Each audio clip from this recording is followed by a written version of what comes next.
Hello બાળકો, કેમ છો?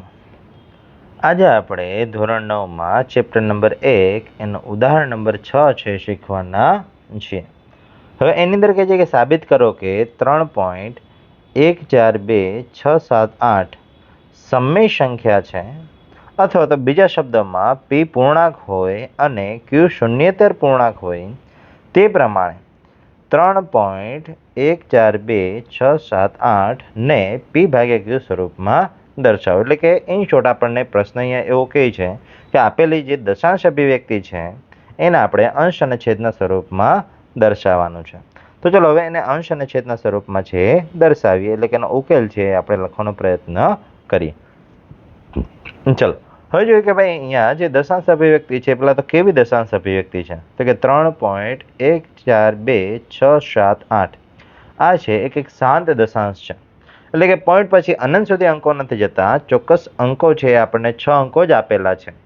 તો હવે પોઈન્ટ પછી જો ચોક્કસ અંકો હોય તો આપણે શું કરવાનું તો કે પોઈન્ટ પછીના અંકો છે એને આપણે દૂર કરી અને છેદમાં એકની પાછળ એટલા મીંડા છે લખી શકીએ છીએ. એટલે કે આપણે અહીંયા લખીએ કે 3.142678 ને p ભાગ્યા q સ્વરૂપમાં નીચે મુજબ લખી શકાય.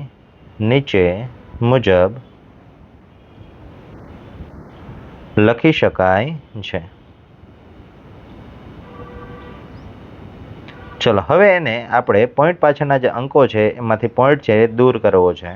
એટલે કે 3.142678 બરાબર, હવે પોઈન્ટ કાઢી નાખીએ. એટલે કે 3 1 4 2 6 7 8 એટલે અહીંયા આપેલી જે સંખ્યા છે કેટલી થશે તો કે 31,42,678 અને છેદમાં પોઈન્ટ પછી કેટલા અંકો હતા તો કે 1 2 3 4 5 અને 6 અંકો હતા.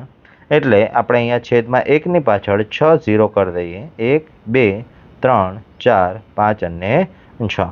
એટલે કે આપેલી જે સંખ્યા હતી એને દશાંશ સ્વરૂપમાં આપણે આવી રીતે છે અહીંયા લખી શકીએ છીએ. એટલે દશાંશ જે સંખ્યા હતી એને અંશ અને છેદના સ્વરૂપમાં આવી રીતે લખી શકાય છે. એટલે આપેલું જે દાખલો હતો એ અહીંયા પૂર્ણ થાય છે. થેન્ક યુ બાળકો, મળીએ નેક્સ્ટ વિડીયોમાં નેક્સ્ટ દાખલા સાથે.